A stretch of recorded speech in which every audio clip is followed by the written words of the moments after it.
नमस्कार साथियों।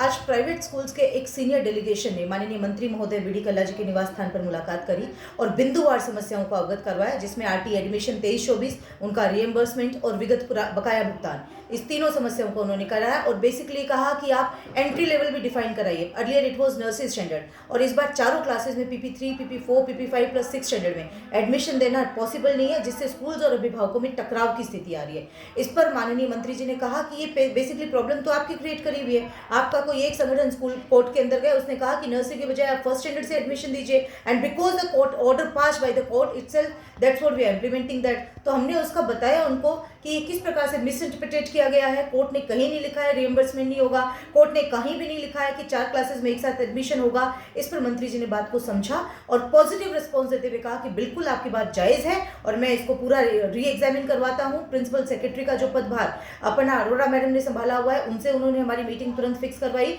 और आगे भी पॉजिटिव रहने का, हमारा पूरा साथ देने का उन्होंने वादा किया, उन्होंने आश्वासन दिया। साथियों, हमें एक अम्ब्रेला के नीचे आना पड़ेगा। Now we should get a lesson from the doctors, we should get a lesson from lawyers, how they get succeed, उनको किस प्रकार से सफलता मिली। अगर वो भी छिन्न भिन्न होते, हमसे कम तादाद थी वकीलों की, अगर वो भी इस तरह से छिन्न भिन्न होते, लेग पुलिंग में विश्वास करते या मैं अहम की लड़ाई अहंकार की करते, तो शायद उनको रिजल्ट कभी नहीं मिल सकता। Same it happened with the doctors also. तो now it is a peak time where we should come under one umbrella, एक साथ आना पड़ेगा, अन्यथा वो दिन दूर नहीं है जब हमें स्वयं हमें कोई दूसरा रोजगार या स्कूल के लिए कोई दूसरा ऑप्शन देखना पड़ेगा। बहुत कड़वी बात मैं आपसे कहना चाह रही हूँ। अतः हम सबको एक आने के लिए मैं आपसे अपील करती हूँ कि कृपया आप एक साथ आए और एक साथ मिलकर एक जाजम पर कोर्ट में फाइट करें। मंत्री जी ने कहा है वो हमारा सेकेंडरी पॉइंट है, लेकिन हमें कोर्ट में तो जाना ही जाना पड़ेगा।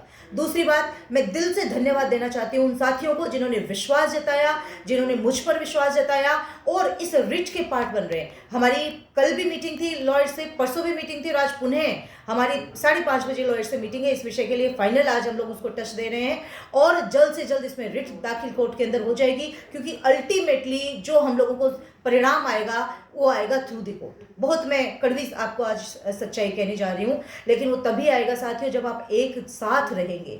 आप अगर एक दूसरे की खिंचाई, टांग खिंचाई, या मैं इतना बड़ा स्कूल लेके बैठा हूँ, मैं इनके साथ क्यों जाऊँ, या मुझे क्या मतलब है, मेरा छोटा स्कूल बैठा है, मेरे बड़े बड़े हाथी बैठे हैं वो करेंगे, ये जो मानसिकता है ये हमारी खत्म होनी चाहिए। कोई स्कूल छोटा और बड़ा नहीं होता है, कोई भी स्कूल किसी बोर्ड विशेष का नहीं होता है। All schools are equal, whether you are running CBSE, whether you are running RBSE, whatever board you are running, आपको सबको एकजुट एक जाजम पे आना पड़ेगा। लोग प्रयास करेंगे तोड़ने का, लोग प्रयास करेंगे कि आप इंडिविजुअल कोर्ट में जाएं, लोग प्रयास करेंगे आप संगठन में ना आए, लोग प्रयास करेंगे आप इतने बड़े हो, इन लोगों के साथ जाने की क्या जरूरत है, लोग प्रयास करेंगे ये कहने के लिए कि अपना स्कूल छोटा है यार, अपने को क्या मतलब है, बड़े वाले अपने आप देखेंगे। लेकिन आपको उनकी बातों में नहीं आना है और सबको एक जाजम पर आना है। आज मैं तहे दिल से धन्यवाद देना चाहती हूँ प्रतिमा मैम का, प्रिंसिपल विद्याश्रम स्कूल, हमारे सर का वॉरेन एकेडमी से, काट दो सर बस बोलते हैं।